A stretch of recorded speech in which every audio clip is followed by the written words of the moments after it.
Hello Virgo, ngayong pumasok na ang Leo season, ano nga asahan nyo, anong kailangan nyo marinig? Any guidance para sa mga taong ito, Virgo? Kamusta kayo, Virgo energy? Ano nga asahan nyo ngayong Leo season? Any message? Strength. Transformation. Okay, so hindi isang medical advisor si Moonchild, physical, mental, emotional, even spiritual, kasi every Leo season, nag-highlight talaga ang inyong mga overall well-being din, especially yung spiritual connection nyo sa kanya, maging ano pa man ang inyong faith or religion.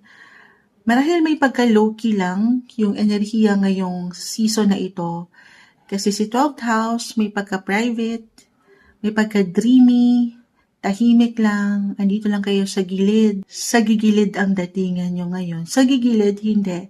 It's all about healing, transformation, healing for new beginnings, especially kung meron talaga kayo dyang pinagdadaanan na sa inyong kalusugan.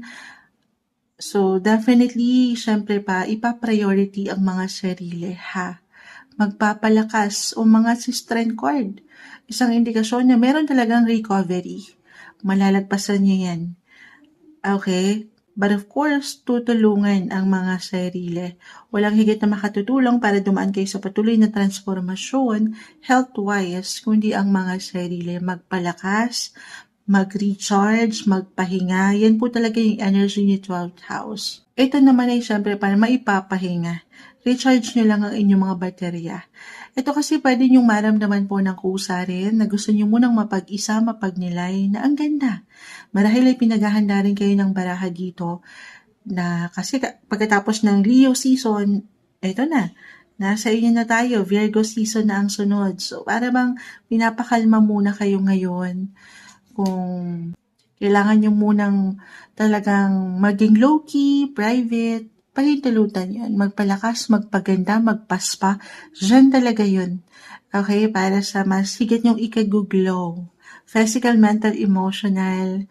Do some healing, Virgo. Add tayo. Any guidance para sa mga Virgo? Any guidance para sa mga taong ito? Anong kailangan nilang marinig ngayong Leo season?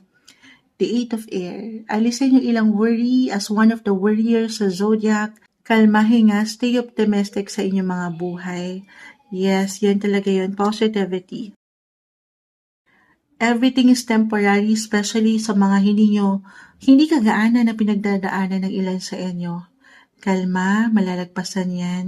Hinga, patuloy na dumaraan kayo sa personal transitions, transformation ng buhay. Ito yung umangit na guidance, advice, messages para sa inyo ngayong Leo season, Virgo.